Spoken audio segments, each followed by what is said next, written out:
Hello, everyone. Welcome to another live guest interview within Mindful Journey. If this is your first time joining us, we're so delighted to have you. And of course, we're equally delighted to have you if you've been with us for a number of these conversations. And for those of you who have, welcome back. As always, if you have any questions, please feel free to put them in the chat function, and we'll work to get to them on the back end of the conversation. Our guest today, for some of you who are already on and may have heard our brief aside, is someone I haven't had the chance to formally spend much time with, but came across Ted in his professional accolades and careers. He was a recipient of the Golden Whistle Award, which is the most prestigious honor uh, amongst officials across all sports all throughout our world. This was back in July. This was at the NASO, National Association of Sports Officials Summit in Atlanta, Georgia. I heard his presentation there, was moved by his words. As I dug into a little bit more about his career, I was intrigued by it and thought he would be a great guest for us today in Mindful Journey. Just to highlight a few things for those of you who might be baseball fans, Ted was a part of Greg Maddox's 300th career win. Greg Maddux was a pitcher for the Atlanta Braves. May have played with another team, so forgive me if I'm mistaken, but that's the team that I remember him being with most.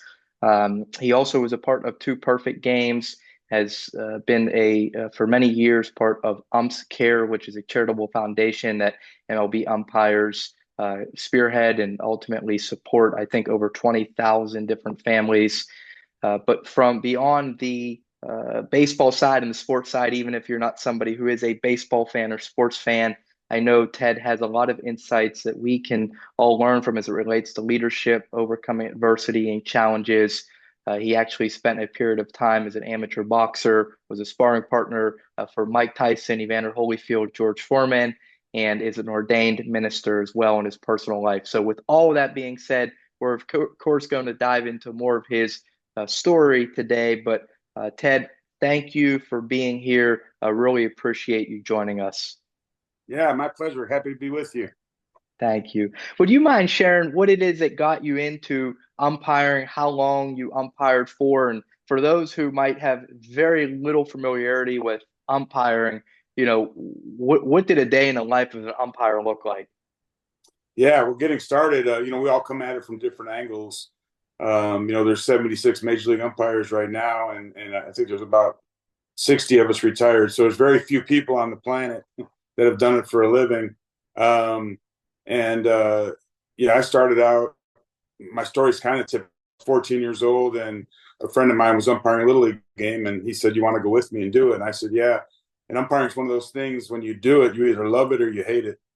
And I loved it. I wasn't really such a baseball guy; I was more of a football guy, but I loved the being out on the field and having to know the rules and running a ball game. And I was very intrigued by it. Dabbled in it a little bit, played sports. At one point, my dad he had a rule I didn't have to uh, if I played a sport, I didn't have to get a job. So I played every sport that I could. When I got into college, I was playing football. He said, "I know I told you if you're playing a sport, you have to get a job, but you're killing me with insurance and car and food." So I got a job. I started umpiring high school baseball, and this is back in the '80s. Paid $57 a game. I did 3, 4 games a week.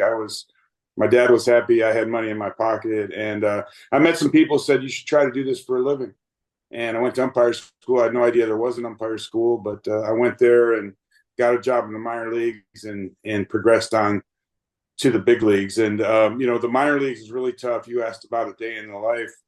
The minor leagues is fun because you're young, you're traveling, but the pay is really poor. It's better now. It's just two men, you and your partner, working. One guy has the plate, one guy has the bases, but you're going city to city. And then when you get to the big leagues, things get a little bit easier. There's more money. You're traveling first class, nice hotels, great amenities at the ballpark, but it's got its downsides. The travel's hard. So a lot of what our days are like is traveling from ballpark to ballpark every 3 days and, working ball games and then repeat. So it's an endless cycle of airports and airplanes and rental cars with very little time in between. But the time in between you spend with your crew, now it's a four-man crew in the big leagues. And so it's golf when you can, you know, and trying to catch up with family on the telephone. FaceTime and things like that are great for the guys with kids that I didn't have when my kids were young, and a whole lot of rest trying to catch up, especially as you get older. So, but the main thing is just being on the ball field every night. And there's not many days off. We work about 27 games a month, and Wow. yeah, the days you're not working, you're traveling all day. So it's a grueling, it's a grind, but it was a wonderful job, and I was so thankful to have it. Yeah, that's great perspective. Well, I'm curious, what is it that kept you excited about it when there is so much on the surface that seems to be unexcited about, like the travel, the lonely nights in hotel rooms, the airplanes and airports, as you mentioned, and then not to mention, and you didn't speak to this, but all the fans who inevitably, hate might be a strong word, but you're not everybody's favorite, right? Yeah, At the end of the day, they're there cheering on their team. Maybe some of the away fans that are there might like if the away team wins, etc. But in midst of all the adversity that's in that world, what kept your fire inside for umpiring? yeah, you're making someone angry every call that you make. You're 50% of the people are mad. Yes, but there was times where I just had to pinch myself because I'm like, man, I'm doing this for a living. And there's the days that I would soak in is like these mid-June nights in the Midwest where you're standing out on the field and the temperature's perfect and the grass is so green and it's a big league baseball game and there's energy and excitement and you're being a part of history sometimes and that's what I really loved. I love the romance of baseball. I love the history of it. Standing at Fenway Park or Wrigley Field and saying, "Man, Babe Ruth played here." Hmm. Um, Standing at Yankee Stadium and even it's the same location. Lou Gehrig played here, and just being a part of that, and then going out and striving to get to the postseason and working a World Series, and just the noise of the crowd and the intensity and these are things that I feel really fortunate that I was able to do that. And you show up at the ballpark, and you never know, something new can happen. Like you said, working the perfect games. Been being on the field for so many milestones. Even up to one of my last games, Albert Pujols hit his 700th home run, and been on the field for guys, Jim Thome, Eddie Murray, these guys hitting their 500th. So many breaking records, no hitters. I think I was a part of 7 no hitters, and Wow. so yeah, you show up to the park and you're like, it can get to be Groundhog Day sometimes when you're working your 15th, 16th game in a row, but then just then you get a little something happen that's special, and you're like, wow, I'm really glad I was out there and I was able to be a part of that. Yeah, I love that. I think that's a lesson for all of us. And, as you may know, I don't know if you had a chance to really peruse much about Mindful Journey, but there's a number of folks who, end up being a part of these conversations from varying walks of life, be it from athletics, business, education, et cetera. So we're really wanting to help people across all industries. And as cliche and redundant as it may be, sometimes kind of have that holistic approach of adding value to the whole person so that they can be better in whatever it is that they do. So what you're saying resonates, and I'm trying to tie back to the overall community for folks who might not be umpires or referees or be immersed in or care about sports, quite frankly, to say, I think in all of our worlds we can find that thing to look forward to in spite of the minutia and the Groundhog Day in your world of umpiring and even post umpiring, is there something you've been reliant on, Ted, that has allowed you to be present enough to experience that thing? Because I think we're so often on the go, striving for that next thing, that we can miss it in spite of us being a part of it. Was there something that you can recall doing to center yourself and say, boy, don't miss this. Greg Maddux is about to win his 300th game. Yeah, and I'm glad you brought that up because I have my wife's uncle was a football coach. Ted Tolner's his name. He was the head coach at USC. He was the head coach at San Diego State, and with a bunch of NFL teams. And he told me later in his career that it really got hard because when you win a football game in the NFL, there's no time to enjoy it. You enjoy it for about 5 minutes, then you're preparing for the next game. And if you lose a football game, you're not enjoying life.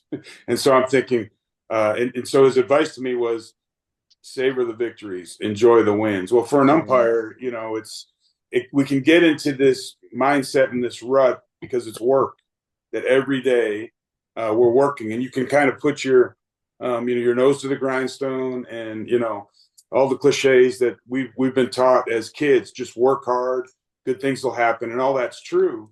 But if we don't take the time to sit back there and enjoy the victories, life will pass us by. So for me, and you've heard me talk as a someone that believes in God and creation, follower of Jesus. For me, as I read the Bible, I read and it talks about enjoying your life, and our life is but a vapor. Ecclesiastes says it's just a whisper, and our time on earth is so short. So I want to approach it every day with childlike wonder. And if you allow me, I'll tell this story that might resonate. Yeah. So one of the great things about being on the road is bringing my kids on the road with me, letting them experience. And then they grew up and they have children. So my wife and I had a series in Milwaukee. She joined me on the road. She bought my grandson, Easton. He was 4 years old at the time. He's 11 now. But here's this 4-year-old kid. He comes to the ballpark, and he's running around the locker room, and the clubhouse guy took him over to the weight room, and he comes back. He's got a picture with Ryan Braun. He doesn't even know who Brian Braun is, right? He gets into, for those of you in the Milwaukee area who've been to the Milwaukee games, they have the sausage races, I think, before the seventh inning stretch. And it's a lot of fun. Well, on Sundays, I think they have little kids running the sausage. They've got the big, the Polish and the Italian and the chorizo sausage, and then little kids. Well, he got in this little chorizo outfit, and he's running around the locker room.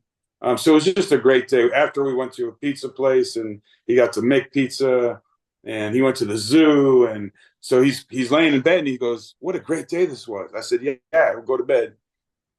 And the next morning, he wakes up, and he's trying to wake me up. He's like, "Grandpa, wake up." I'm like, "No, I got a day game. I need to sleep more."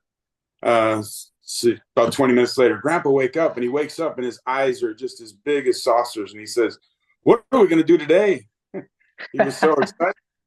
And I'm like, I want to approach life with that childlike wonder, right? That sitting that back at the end of the day and going, "What a great day this was." And then getting up the next morning and going, "What are we going to do today?" Because we miss it, It's the time with it, having raised kids, like a lot of your listeners have.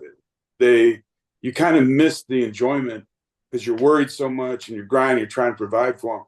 I'm lucky enough to be blessed with grandchildren, and I'm not going to miss this. I'm going to watch them and enjoy it. I'm going to, take every bit of it. They strike out in a baseball game. When it was my son, I was like, come on, we got to work harder and make it. It's my grandson. It's like, it's okay. That's life, right? We're going to enjoy this more. So, I'm 59 years old. I feel like I'm entering the fourth quarter of my life. And I feel like I've figured out that you've got to stop. It's cliche, smell the roses, look at creation, enjoy it with that childlike wonder. But that wasn't me 20 years ago. Grinding, I was like, I've got to be perfect. I've got to be the best I can on the field. I want to get a World Series. I want to be, I want to be a crew chief. All these things I was striving for, and that's me in baseball. And compare that to other people in their walks of life. They're striving, they're grinding, they've got goals. They want to be, and that's great. You want to be excellent at your job. You want to be the best that you can be. But if you don't stop and enjoy the victories and enjoy the ride, life will pass by so fast, and then we've got nothing to show for it. But when we enjoy it. And even as weird as it sounds, enjoying the challenges, enjoying the setbacks, because that's what makes us better, right? And that's what makes Hmm. it seems strange to celebrate those things, that the curveballs that are thrown in our lives, but that's a part of the great ride, right? And so anyway, that yeah, thanks for letting me share that. That's what I feel is important. Thank you, Ted. No, that's what you're here for, my friend. All those insights that you can offer us and the stories that you're willing to provide and the vulnerability as we kind of progress through conversation. One of the things that I strive to do in all conversations is to bring about some vulnerability by our guests. And so yeah, please feel free to, share what's on your heart because that certainly resonated with me. One of the things I wrote down is childlike wonder, and that's powerful. I do as I think about my own life. I know that when I was a kid, I operated with this curiosity, this imagination, because life hadn't yet told me that if you put your hand out and touch a stove, you're going to get burnt, right? And Right. yet, after maybe failures stack and hardships arise, it can be hard to look at life in this broadened perspective where you start to close it and you operate so safely because you're trying to be so perfect to get away from any potential failure. So you're challenging me with that certainly to say, let me be like your grandson, right? What's next? What's today? And Yeah. that's quite telling. Did you? I'm curious if in the moment did you have that epiphany then, or did it take you years to see that? Like when he woke you up the second time, were you like, oh my gosh, this is I gotta look at life a little differently, or did it take you some time to really reflect on that? Yeah, I think it hit me immediately because I think there's something that I had been kind of chewing on is uh, you know, is what I'm doing really important, right? In the big picture of life, in the grand scheme, is standing out here calling balls and strikes or calling safe and out. This really means something in the big picture. Um, and the answer is, well, it's not about that. Meaning to me, it's about me enjoying life. It's about me enjoying all the blessings that I've received, all the good things. And so that's what I was kind of chewing on. And I think at that moment when he said that, just with his face, what Hmm. are we going to do today? I'm like, that's it. That's the key to life. Waking up in the morning and saying, what are you going to do today? And for me, I wake up and I pray. So I'm asking God, what are we going to do today? What do you got for me today? Because I think about this. He's going to bring so many opportunities. And I've missed a lot of them, when I was younger, just by worrying so much and grinding so much. And I'll say this, I worked the 2007 World Series, and it was something that um, that was my first one. And I worked so hard to get there. And I was so grateful for the opportunity. But after I worked the plate, I walked off the field, I took a shower, I walked out into the night in Denver, Colorado, and I thought the credits would roll. There would be music. I'd have tears in my eyes, and there was none of that. It was just Mm. night. It was a crisp October night in Denver, and I thought, is this it? Is this really it? I worked so hard to get here, and it was great. Don't get me wrong, but I thought I'd feel differently. And Mm. reality is, it's like, no, this is just life. So everything that I was Yeah. working and striving for. So from there, I was like, I'm not going to put that much emphasis on this. I'm just going to try to enjoy life. And then I was blessed to work four more World Series after that. And each one, I'm like, I'm going to soak this in. I'm gonna look around. I remember working with Jeff Kellogg in the 2014 World Series, and he said, "I think this is one of my last games." He ended up working a little bit more, but he said, "I'm just gonna stand here and I'm gonna enjoy it. I'm gonna soak it in." And I thought, yes, we should be doing that every day.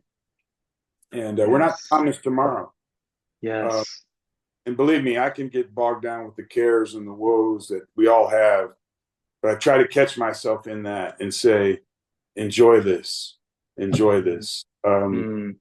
And that's really hard for, I think, for especially for younger people. because they've got their whole life ahead of them. They're worried about what tomorrow brings.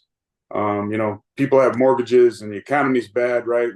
They're trying to afford gas and eggs, and it's like, where's the money going to come from? But don't worry about that.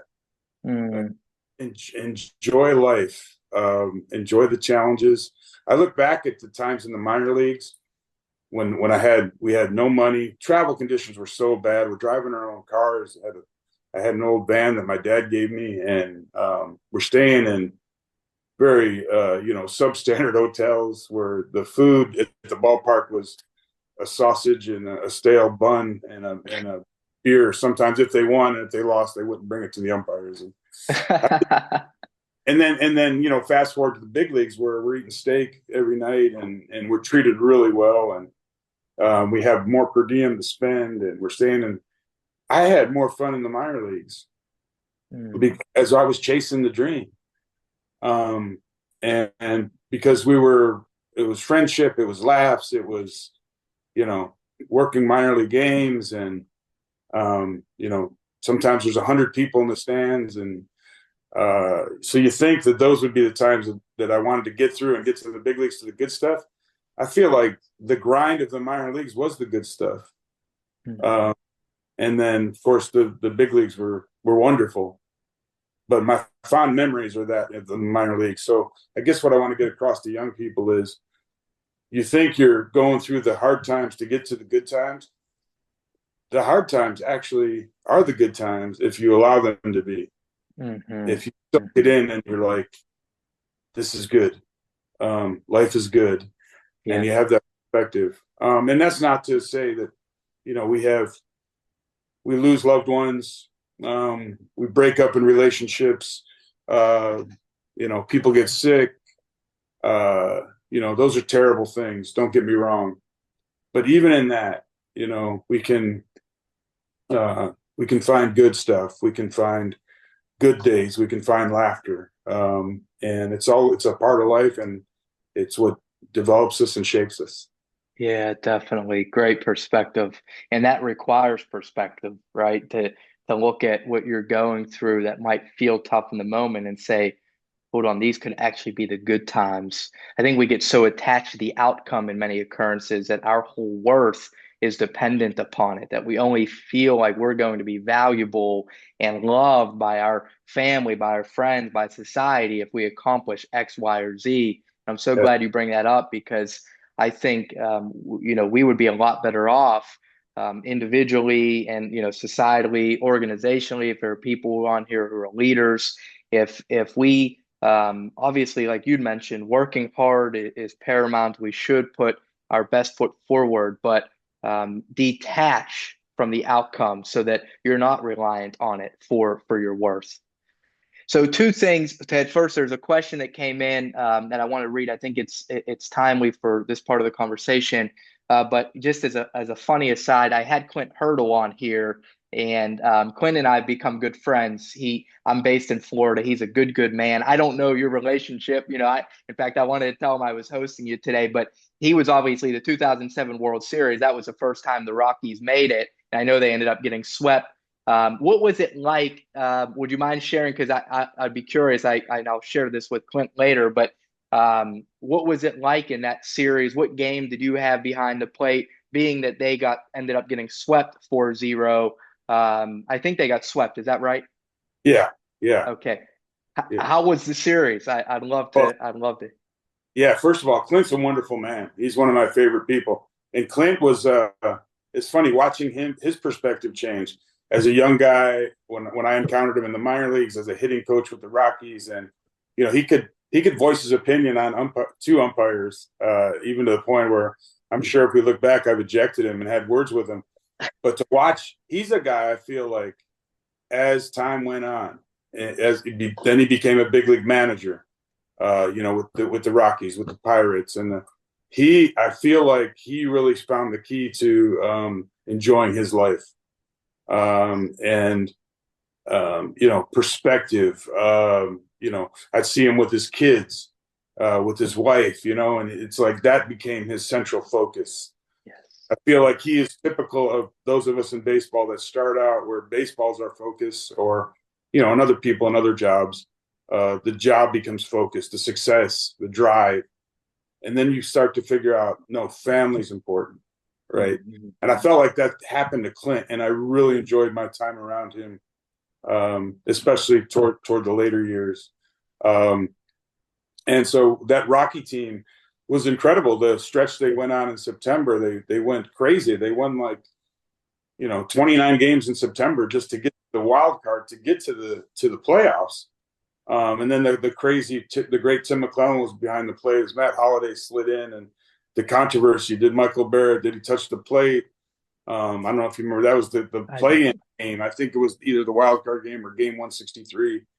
I think, and it just drama and excitement. And then they swept their first opponent. Then they came to Arizona and they swept the Diamondbacks in the NLCS. So this team hadn't lost a game since like not more than 2 games since I think August, and they come into Mm-hmm.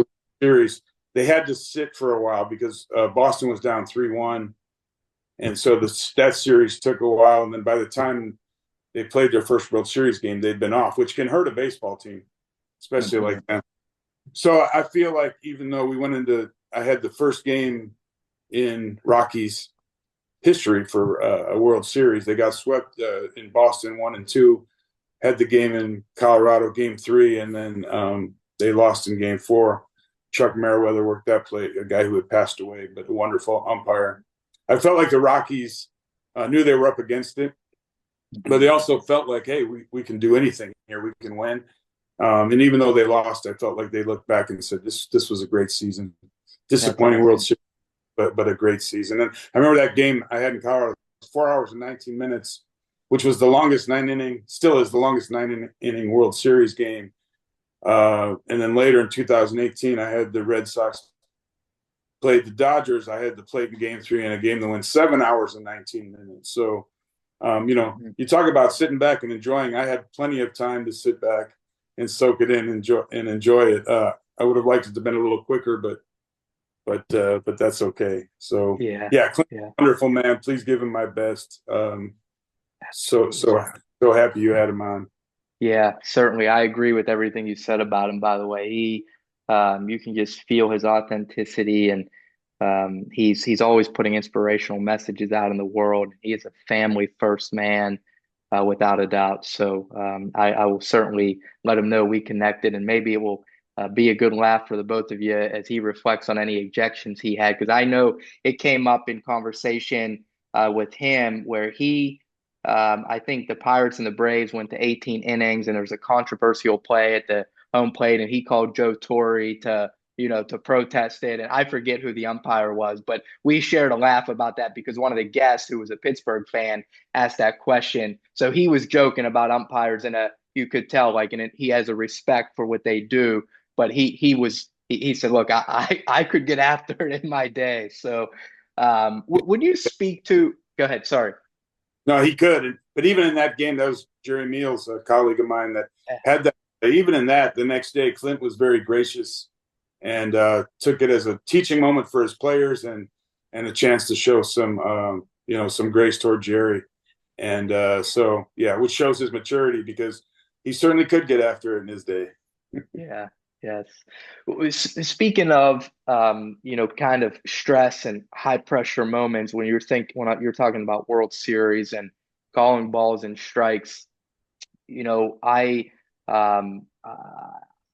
Ted, as an official, I understand, pressure from a basketball perspective, but I've never done what you did, standing behind home plate for 9 innings, having to call balls and strikes when you're talking about inches sometimes that makes a difference. And in the World Series, no less, there's an inherent pressure that comes along with that.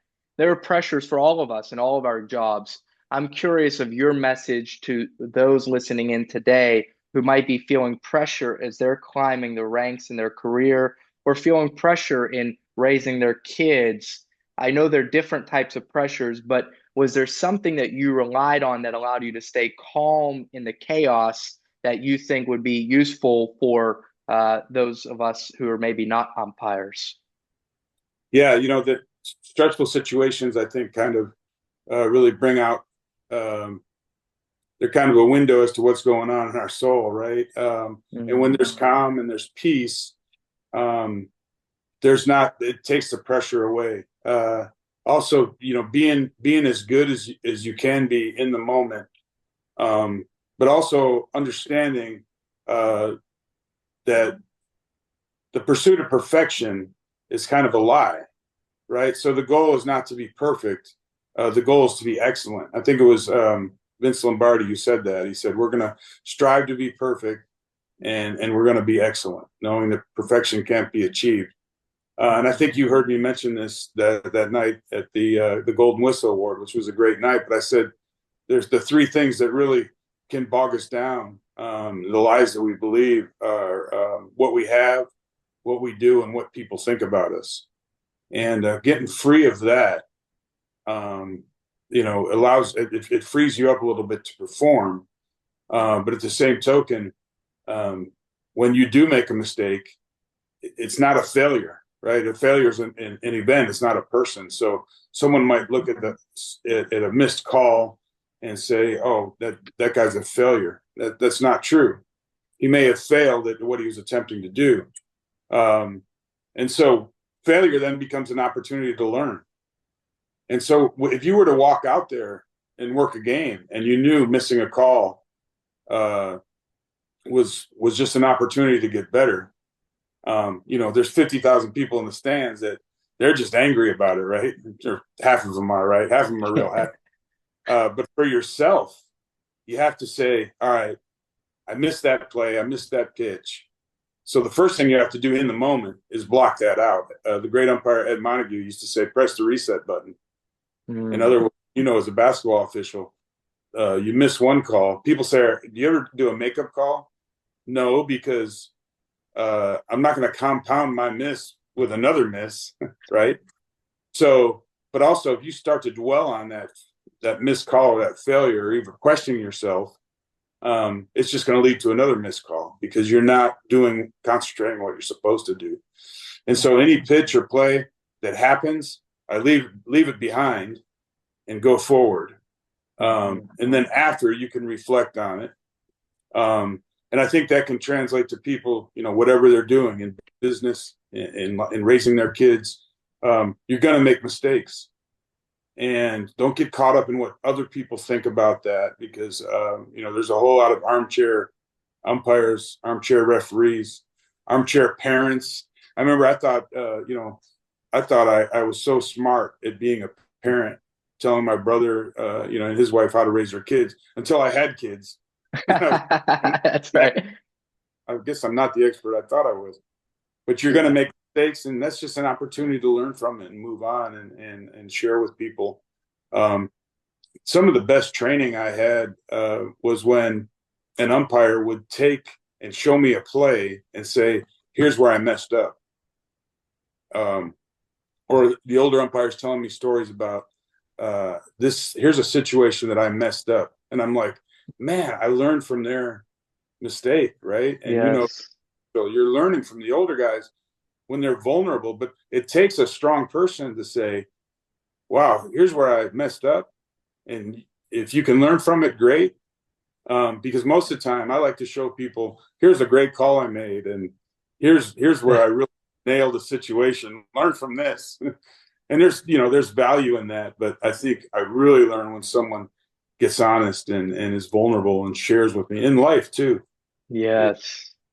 That's where you can learn, and that's the gift we give others, sharing our lives, sharing our failures, sharing our successes that they can learn from.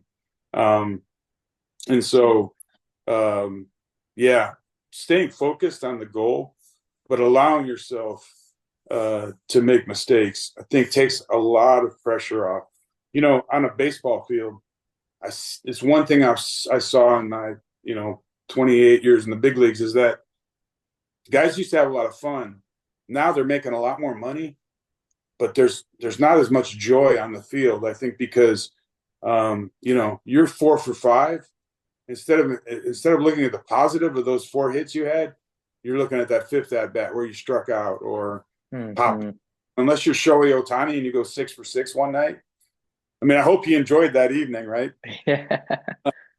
But that's not going to happen very often. And Yeah. so,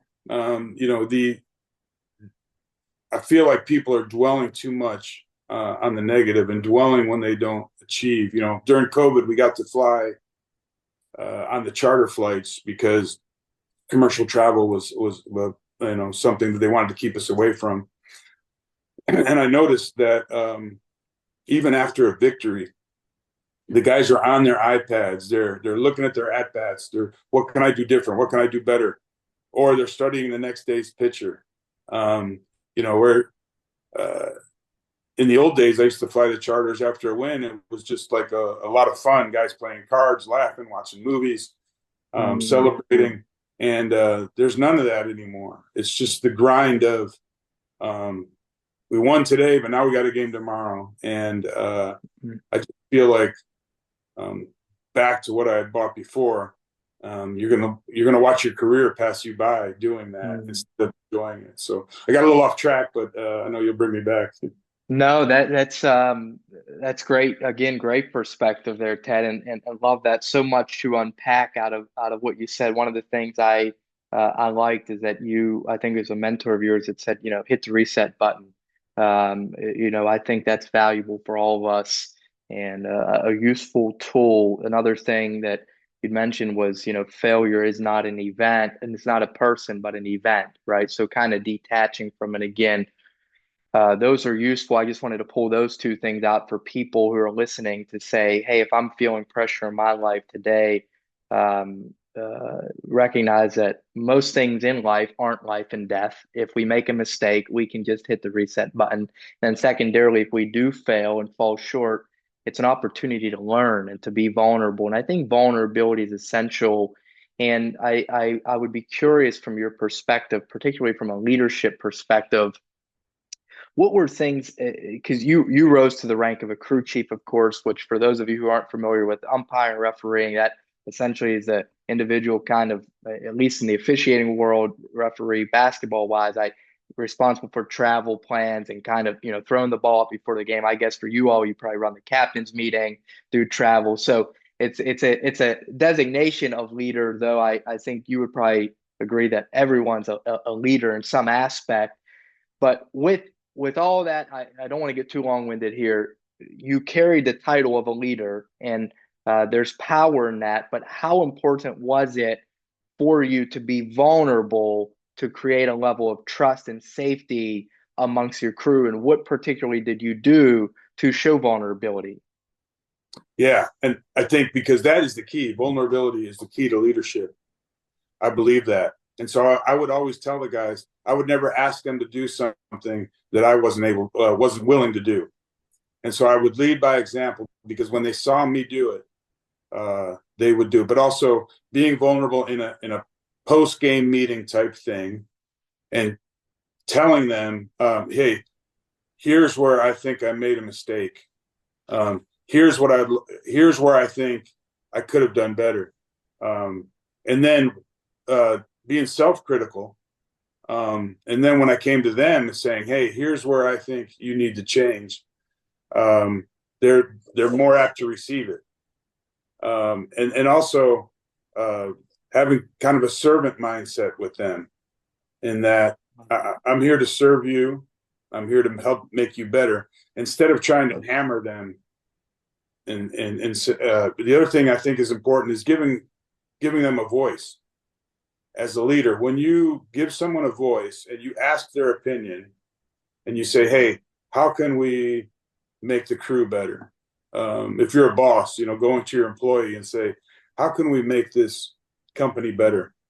And then listen to them, not just lip service, like, tell me what you got and then I'll let it go in one ear out the other. But listen, ask questions.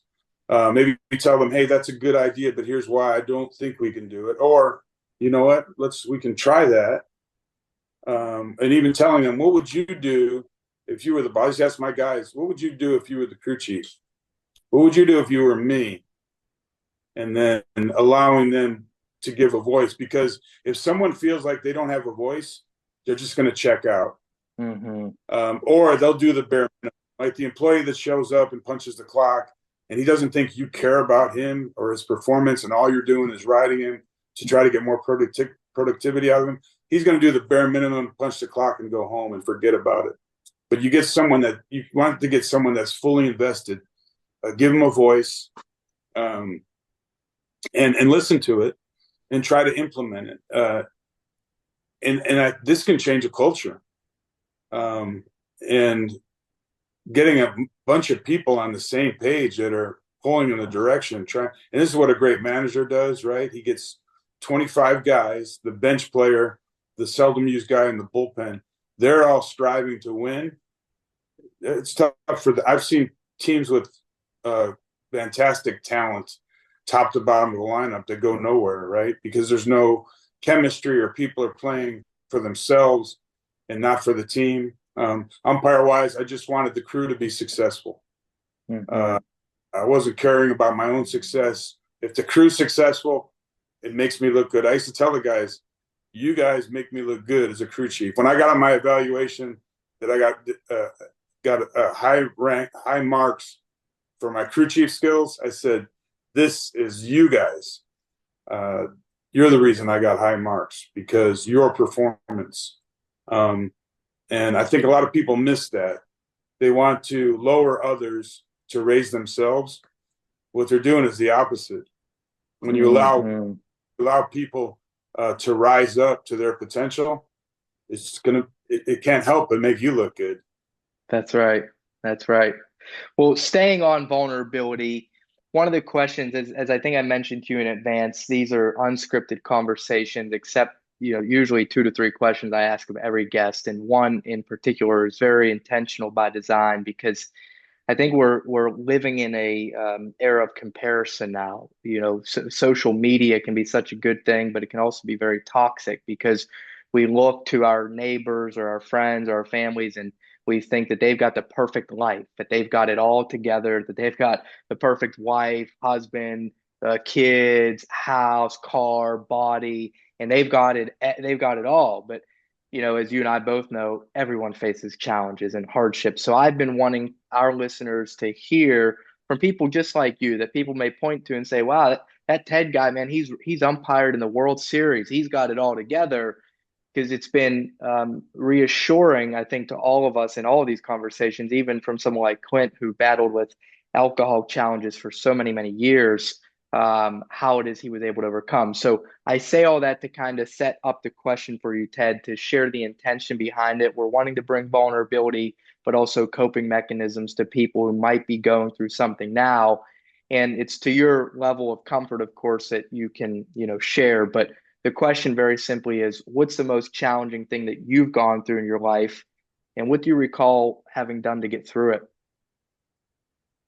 Wow. Well, yeah, that's I was thinking, my mind was thinking currently. Right now, it's like everybody being so busy and a schedule, and trying to know what to say yes to, what to say no to.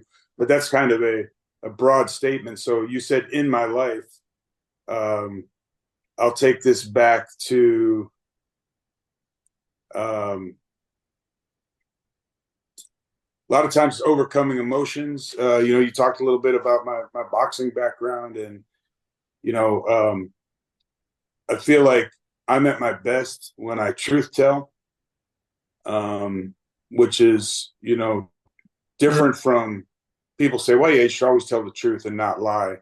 But truth telling is different. If you ask a 5-year-old a question, um, he may say something that he doesn't know the difference. So he might tell you something that's not true, even though he's not lying, if that makes sense. And I think sometimes we tell stuff to ourselves that is not true, or we tell others what is not true. The reality is, when I went into the ring, I was scared to death. But I acted like I wasn't, because I wanted to act like a tough guy, or I got it all together, or look at Ted. And even as I went out to work to umpire, sometimes I was nervous, I was worried, I was anxious, but I would act like I wasn't. because I didn't want the guys to think I wasn't. When I started to truth tell and just speak it out, like, man, I'm a little anxious about this game. I'm nervous about this game. That in itself would kind of take it away. Mhm. Um, and so I'm trying to do that in my life at all times when I'm in whatever situation I'm in. Even talking to my wife, I feel a little scared about this, or I feel a little worried about this. And speaking that out sometimes takes away the fear or the nervousness. Mhm. And so a challenge right now for me is to live in the moment and be truthful of what I am. But to answer your question, I think you're. I'm thinking back to maybe a point in time in my life uh, that I had overcome things, and I think that's overcoming fear, going into the ring, and I remember seeing an exit sign before the sparring session started, and I really wanted to walk through that door and leave um, because I didn't want to be in there uh, in that moment. And I'm in the ring going, I've got gloves on, I've got a cup on, I've got headgear on. I'm like, what did I get myself into here? I'm over my head. I want to leave.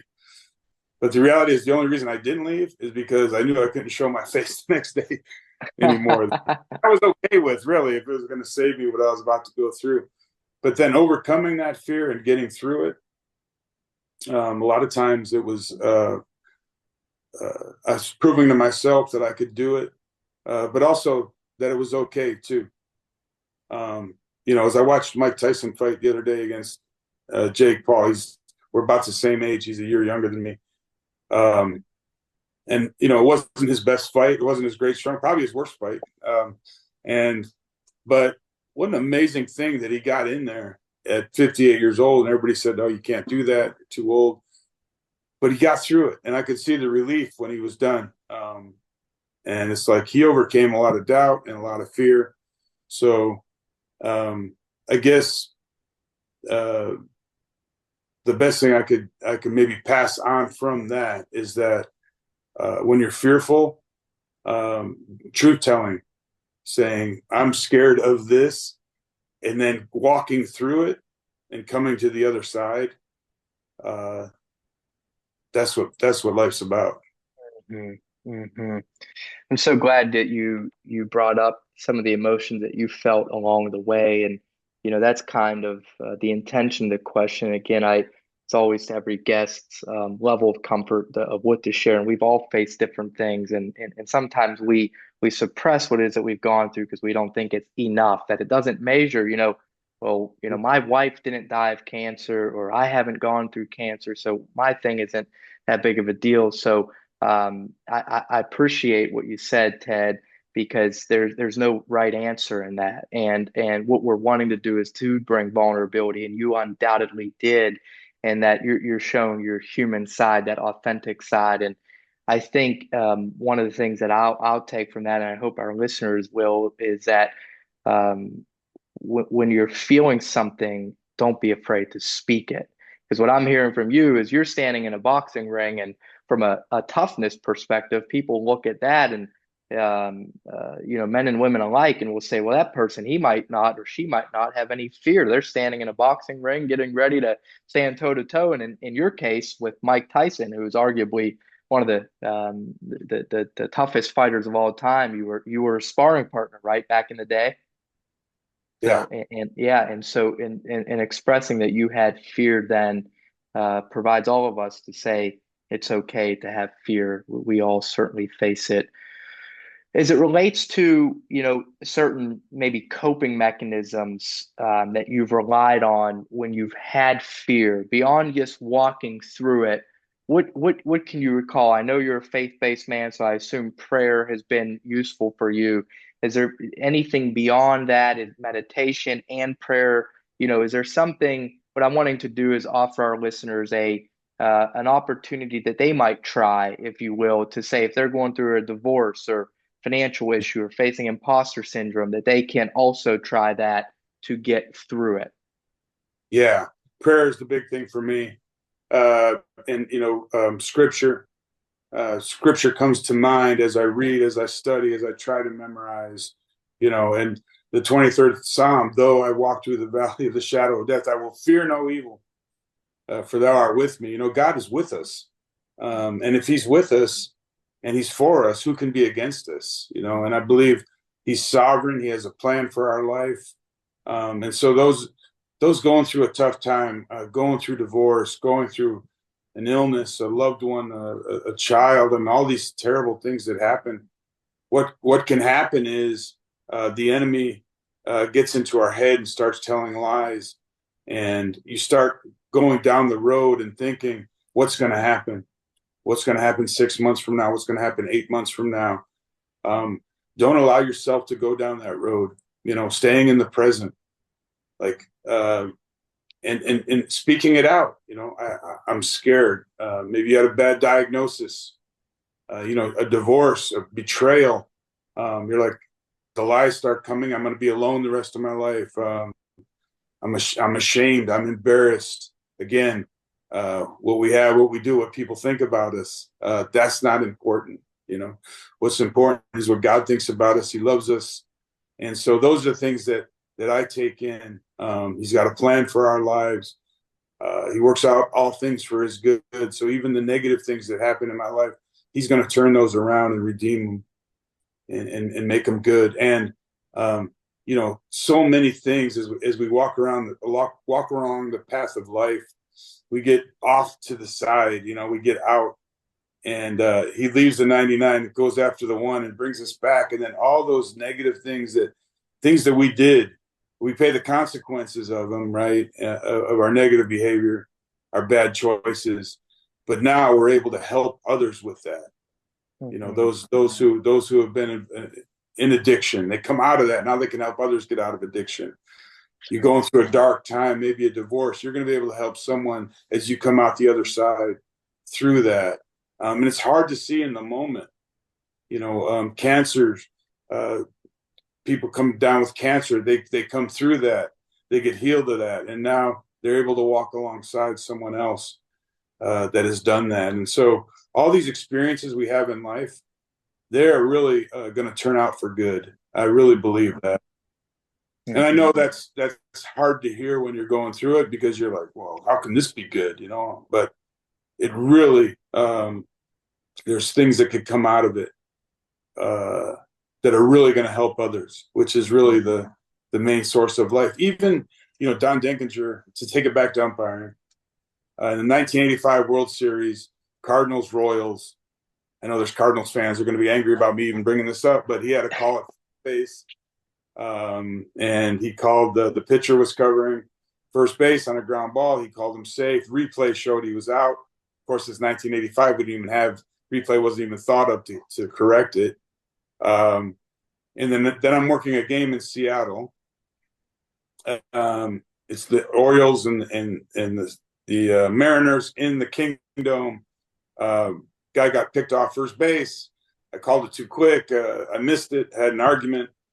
After the game, Don Denkinger was the crew chief. He looked. He said, "What's wrong, kid?" And I said, "Man, I feel real bad. I missed that play, and I'm trying to figure out how I missed it." And as an official, all things go through your mind. And he says, "Man, kid," he said, "try messing one up in the World Series." Is the PG version he gave me, and I'm like, it's active, and I'm like, it's okay, right? He's great umpire with a great career. He missed a play. He still went on. He worked the plate in Game 7 the next night, and so the sun comes out the next day, and it's not the end of the world. And that lifted me up from a place of lowliness to saying it's going to be okay. And we can do that in our lives through the negative things. We lift others up and say, "Hey, man, I've been there. It's going to be okay." And hope that makes definitely makes sense. I want to be cognizant of our time, so I've got two kind of lighthearted questions I wanted to ask you on the back end, but I failed to mention the one guest question that came in about 30 minutes ago. I thought it was a good one, so I'm going to read it here. It should pop up on your screen, but I'll read it as well. Okay. So it says, do our expectations of how success should feel make us miss the mark of what's important in our pursuits. Mm. Yeah, definitely. I mean, that's what we talked about, right? Like I said, worked that World Series game, and I thought, you know, great thing. The clouds were going to open up, and the skies would just pour out, and angels would be singing, and you know, that was my expectation. It was completely false, and so yeah, trying to chase that, we're going to miss out on the great thing that it was just getting there, the whole ride, and then enjoying the moment of working that. So yeah, don't uh, don't try to chase what you think is going to be great. Again, my grandson, he had no idea what was going to happen as he went to the ballpark, and he wasn't thinking, "Oh, maybe I can watch a game, maybe I'll eat ice cream." There wasn't his expectations. He had never been to a stadium like that, and so I think we should just, as we get up in the morning with that childlike wonder, like whatever happens is going to be great. And I don't know what it is, but it's going to be real cool. And I want to bring this up because I deal with a lot of young guys in AAA that don't make it to the big leagues. You can spend 10, 12 years in the minor leagues and then not make it to the big leagues. That's more common than making it to the big leagues. Mm-hmm. So there's guys now they went to umpire school at 22 years old. Now they're 34. They're like, I've got nothing to show for this, right? And I always tell them, I know this is scary because you've been released and so you just got rejected. And someone just told you weren't good enough, but there's something out there for you, and it's going to be great because God moved you into that. He moved you out of this to get you into that, Mm-hmm. and it's going to be wonderful. I promise you that. Yes. If you sit there and wallow in your self pity, and you wallow in your rejection and your failure, you're not going to be able to move forward to what's next for you. And so I think that's important. I love it when guys go, "Man, I just got released, but I'm excited to see what's next." I'm like, "Yes, I get it. You Yeah. get it." And it might be something completely different that you never expected, but it's going to be good. Yeah. Yeah, no doubt. That's great. Great stuff. Great context and great insight there, Ted. To kind of wrap up, I know we went super deep on this, and I love that. I appreciate your vulnerability and your introspection and what it is that you provided us to inspire us. But I'm just curious. And I know you're retired now, so I don't think there should be a conflict in answering this. But who was your favorite player of all time that you had a chance to? Well, I guess two part. Who was your favorite player to kind of umpire because they were so talented? But who was your favorite player to interact with that you umpired? If you can narrow in on one or two. Yeah, yeah, a couple. Uh, Number one, when I first came up, I remember Bo Jackson was playing for the Angels, and he had already had his hip injury, and so he was not as great as he used to be, but he was still great. I remember going, "Man, this guy, what an incredible athlete!" And so I was kind of a little bit like, "This was really cool umpiring him." I got to in the fall league, I umpired Michael Jordan Oh, as he that's cool. played down here in Arizona after the AA season. That was cool. But interaction, as far as like a superstar, megastar, Ken Griffey Jr. was a guy that played with a lot of joy, and he was so incredibly talented. But he also had fun doing it, and so I really enjoyed being on the field with him. Another guy that comes to mind is Mike Matheny because he was such a tough nosed catcher, knew the game of baseball, obviously went on to be a manager, but he's a guy that wasn't a whole lot of conversation, but just watching him be excellent at his job and the respect he had of his teammates. Back in those days before the no collision rule, I mean, he'd take the ball and just take some serious licks from players bearing down on him. But so many players that I was able to enjoy light-hearted moments with and laughs, and so fortunate for that. The guys, they would love talking to me about boxing. Joey Votto was the first baseman for the Reds that just retired. I mean, he knew more about boxing than I did. So we'd be talking boxing for 9 innings, and I'm like, "Joe, you're going to get me in trouble because it looks like I'm out here chatting," which I was.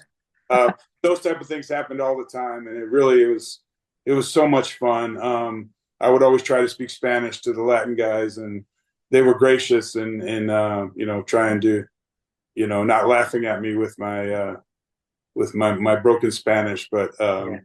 yeah, really just so many lighthearted moments.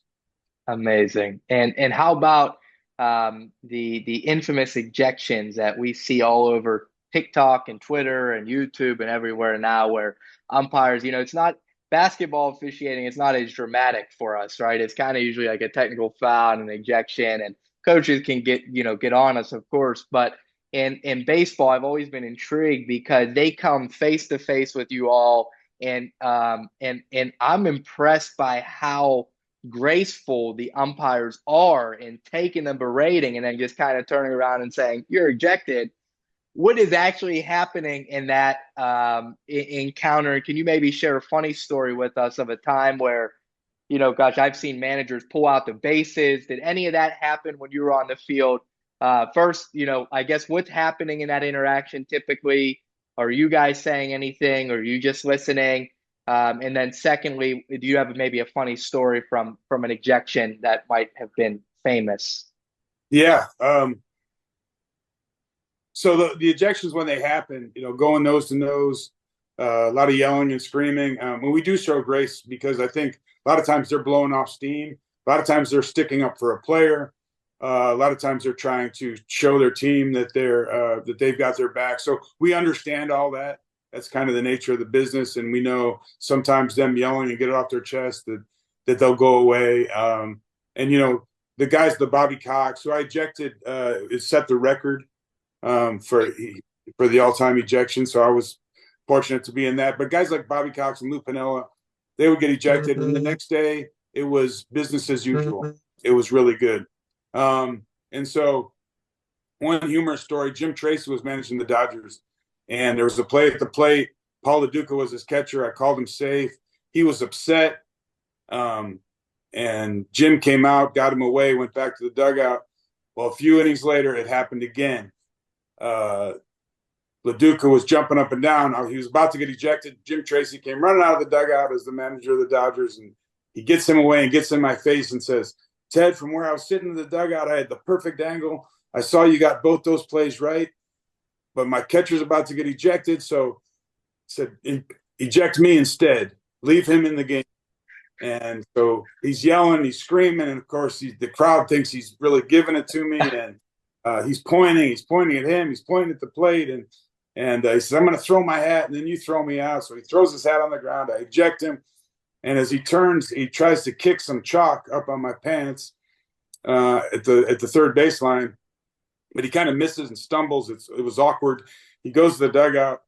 Next day, he comes out to home plate, brings the lineup cards, where it's most managers that are classy enough to do that, to make amends and say everything's good.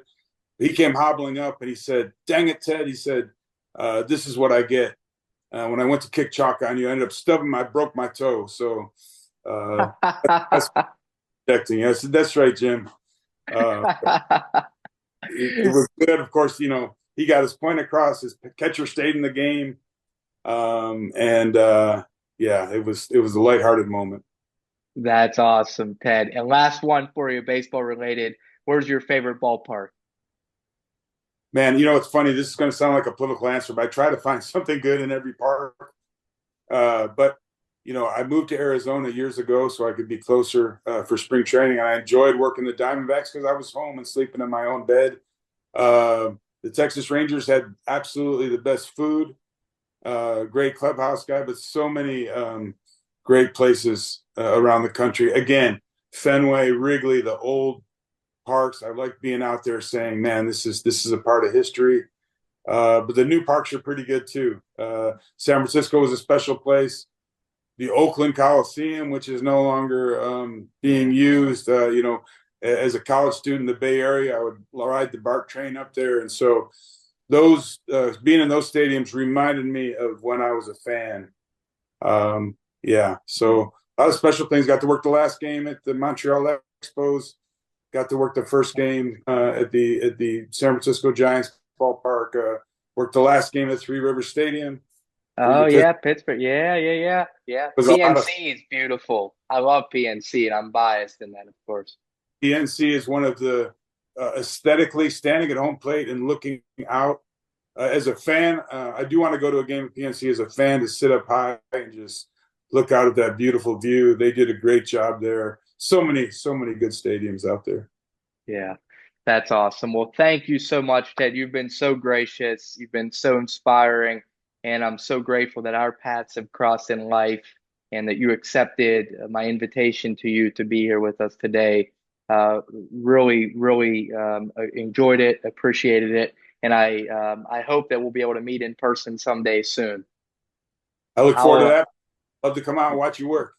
Likewise. Hey, thank you so much. I'll send you a note offline and a link to this recording as well. But thank you so much, Ted, and thanks to those of you who joined us today. Everyone, hope you have a great day. Take care. Thank you. God bless. God bless. Take care.